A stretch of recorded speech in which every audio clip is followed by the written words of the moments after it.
हम भी बड़ों से लेके यहाँ पे गांव जो लाड़काना के डिवीज़न के मुख्तलिफ गांव देहात है, जैसे रतोडेरो हुआ, ये लाड़काना का ये गांव हुआ और दीगर जो इलाके हैं उनमें आते रहते हैं। बड़ों के साथ में आता था और ये हम व्यापारी के हवाले से यहाँ से जो ये पूरी है, ये पौधा कुदरती तौर पर उगता है तालाबों में, जहाँ मछली तालाब, जहाँ मतलब नहर हैं वहीं पे ये उगता है और वहीं से कुदरती ये मेवा मिठास इसकी होती है। तो मैं भी बड़ों के साथ यहाँ पे आता था, अभी भी मैं यहाँ पे आया हुआ हूँ इसकी ख़रीदारी के लिए। ये यहाँ से हम ख़रीदते हैं किलो के भाव में और मार्केट में देते हैं।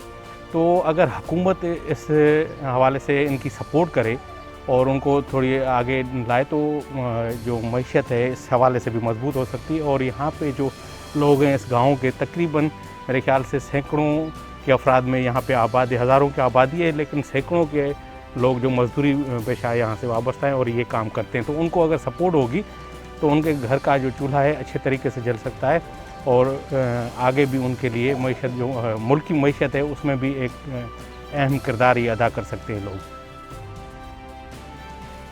हम जो इधर हैं मज़दूर लोग हैं, सारे इधर के हम मजदूरी करते हैं।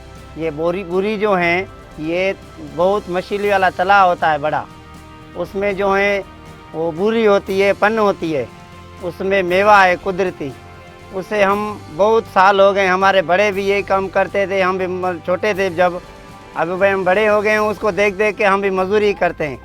वो जो है कुदरती मेवा है, बुरी जो है उसको हम ढूंढ के उसको जो है पकाते हैं, उसको भाप में पका के इसको जो हम अभी बेच रहे हैं 300 रुपया किलो। व्यापारी जो हमारे से लेके जा रहे हैं 300 रुपया किलो, बाकी उनकी मर्ज़ी है कितने में भी बेचे। हम जो मज़दूर लोग हैं बहुत साल हो गए हमारे को, ये मज़दूरी सिर्फ 2 महीना 3 महीना ये चलती है। ये कुदरती मेवा है, इसका मिठास अपना ही होता है, इसमें कोई ठगी, कोई गलत चीज़ कोई भी नहीं है। ये हमारे धंधा कारोबार जो है हमारे बड़ों का ही है। जब से हमने होश संभाला है ये काम मैं देखने आया था ऐसे ही, और मैं सीख जाता हूँ।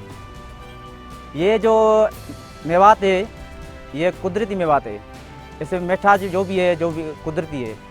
और ये इसको जो खाते हैं, खास करे हमला औरत जो है वो बहुत खाती है। मुल्तानी मिट्टी जैसे मेट भी कहते हैं, जैसे वो खाते हैं वैसे ये भी खाती है। और ये जो बच्चे हैं ना, उस बच्चे के जो पेचिस होती हैं, इस पेचिस के लिए बहुत फ़ायदेमंद है। और इसको जैसा भी मरीज़ हो, शुगर का हो, ब्लड प्रेशर, हर कोई खा सकता है, ये किसी को जलमन नहीं है, ये कुदरती मिठास है। मेन मसला होता है हुकूमत की सपोर्ट की। यहाँ पे लोग अनपढ़ हैं, इनको पता नहीं है, और ये बाप दादाओं के ज़माने से ये कारोबार करते आ रहे हैं, उनको पता है। जो हमारे मुल्क के दीगर इलाकों, मतलब सिंध में जो ये बूरी जो यहाँ पे उगती है, तो बाप दादाओं के ज़माने से उनको ये हुनर मिलता आ रहा है और ये भी एक बड़ा काम है।